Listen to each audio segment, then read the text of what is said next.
العلبة رخصت 24 جنيه. مفاجأة سارة بشأن أسعار السجائر رسميا. السلام عليكم ورحمة الله وبركاته. أهلا بكم من جديد. بفكركم وبفكر نفسي نصلي على سيدنا محمد، اللهم صل وسلم وبارك عليه. ودي حسنة مجانية ما تحرموش نفسكم منها. وقبل ما نبدأ التفاصيل اعمل مشاركة لصفحتنا علشان يصلك كل ما هو جديد أول بأول، ولايك ومشاركة للفيديو حتى يصل للجميع.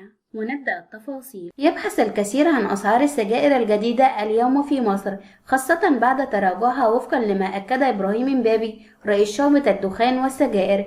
وكشف إمبابي خلال تصريحات تلفزيونية مع الإعلامي أحمد موسى أن البرلمان أصدر التشريع الضريبي بشأن أسعار السجائر، منوها أن سعر السجائر وفق الفئات جاء كما يأتي. الفئة الأولى الشابة 31 جنيه بعد 55 جنيه، أي أنها تراجعت 24 جنيه حسب ما أكد.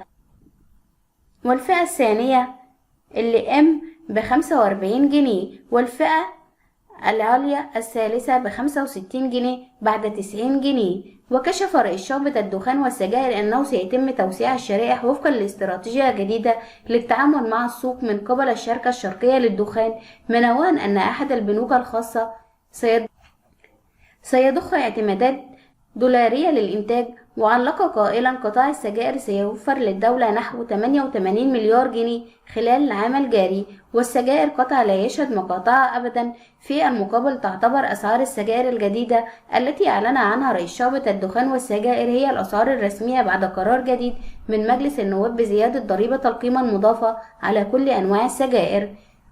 ووافق مجلس النواب برئاسة المستشار أحمد سعد الدين وكيل المجلس نهائيا على مشروع قانون مقدم من الحكومة بتعديل بعض أحكام قانون الضريبة على القيمة المضافة الصادر بالقانون رقم 67 لسنة 2016 وتعديلاته، والذي يستهدف فرض زيادة ضريبة الجدول الثابتة على منتج السجائر بالسوق المحلي بمقدار 50 قرشا للشريحة الثالثة. ونشكركم على حسن استماعكم، ولكم منا كل التحية والتقدير، والسلام عليكم ورحمة الله وبركاته.